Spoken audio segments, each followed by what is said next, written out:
Peu après 1 heure de l'après-midi, dans l'obscurité croissante de la violente tempête de sable, Jésus commença à perdre sa conscience humaine. Il avait prononcé ces dernières paroles de miséricorde, de pardon et d'exhortation. Son dernier souhait, concernant le soin de sa mère, avait été exprimé. Durant cette heure où la mort approchait, le mental humain de Jésus eut recours à la répétition de nombreux passages des Écritures hébraïques, particulièrement des psaumes. La dernière pensée consciente du Jésus humain fut sa répétition mentale d'une partie du livre des psaumes maintenant appelé psaume 20, 21 et 22. Ses lèvres remuaient souvent, mais il était trop faible pour prononcer, au moment où elles traversaient son mental, les paroles de ces passages qu'il connaissait par cœur. De rares fois seulement, ceux qui se trouvaient à proximité purent entendre des citations telles que « Je sais que le Seigneur sauvera son oint, ta main découvrira tous mes ennemis, et « Mon Dieu, pourquoi m'as-tu abandonné ?» Jésus n'eut jamais le moindre doute qu'il avait vécu conformément à la volonté du Père et qu'il abandonnait maintenant sa vie charnelle conformément à la volonté de son Père. Il n'avait pas le sentiment que le Père l'eût abandonné.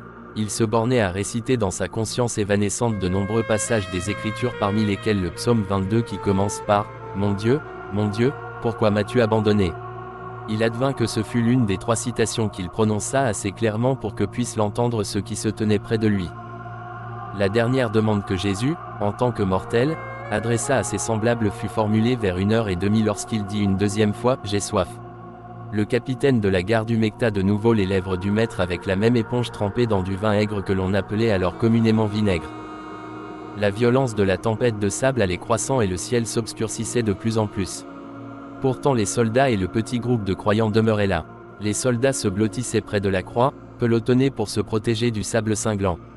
La mère de Jean et quelques autres personnes observaient à distance, d'un endroit où elle était un peu abritée par un rocher en surplomb.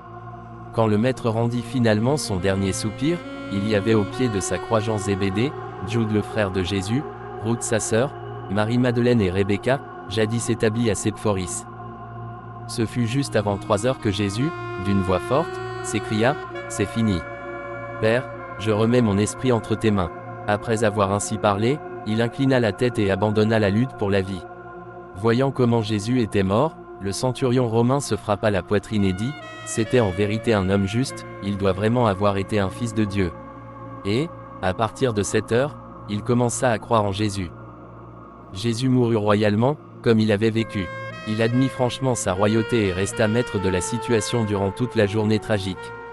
Il alla volontairement à sa mort infamante après avoir veillé à la sauvegarde de ses apôtres choisis.